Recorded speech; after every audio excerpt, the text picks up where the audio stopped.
My name's David Lebo Lebetard. Raised in South Florida. I've been here since I was 2 years old.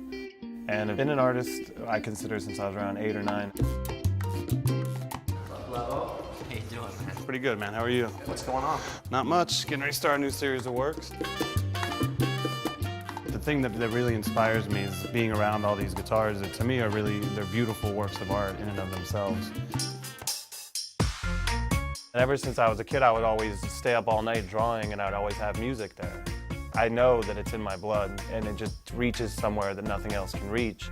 Everybody on my father's side in Cuba, they were all musicians, and they were in a very well-known orchestra. And I'd have, besides Cuban music and Latin music, I also had Van Morrison and the Police and Steve Miller, and then they just got ingrained into my drawing style. And that's kind of kept consistent through the years to now I'm actually doing it with bands. I've worked with Les Claypool and the Beastie Boys. The Disco Biscuits and I have been doing stuff for years.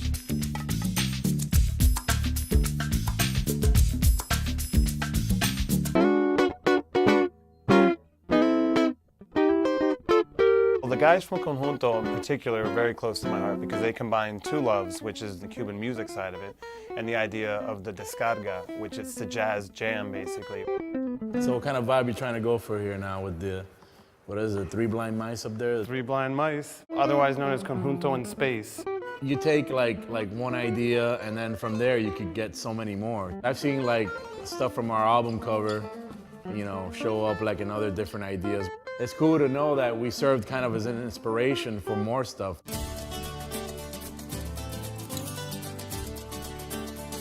These showrooms are a great way to work with musicians, work with artists, and to get involved in the cities, where we are. Working with Lebo was really a very, very natural thing.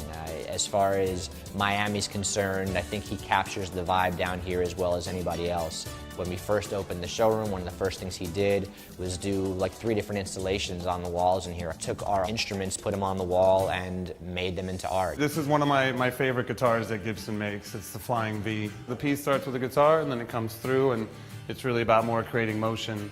And then actually I intentionally made it come off the window, so give it a little bit more feeling of openness. The Gibson people don't really do a lot in terms of advertising or anything like that. Their product pretty much speaks for itself. And what they do is they make sure that they place it where people are going to appreciate it. They're very classic in their approach, and I really try to follow that model. Lebo's got that type of personality that really does attract people. He doesn't really close his mind off to anything, it seems like, I think people really like to be around that. You really do see this amazing combination of people that come together to either work with him or just be around it.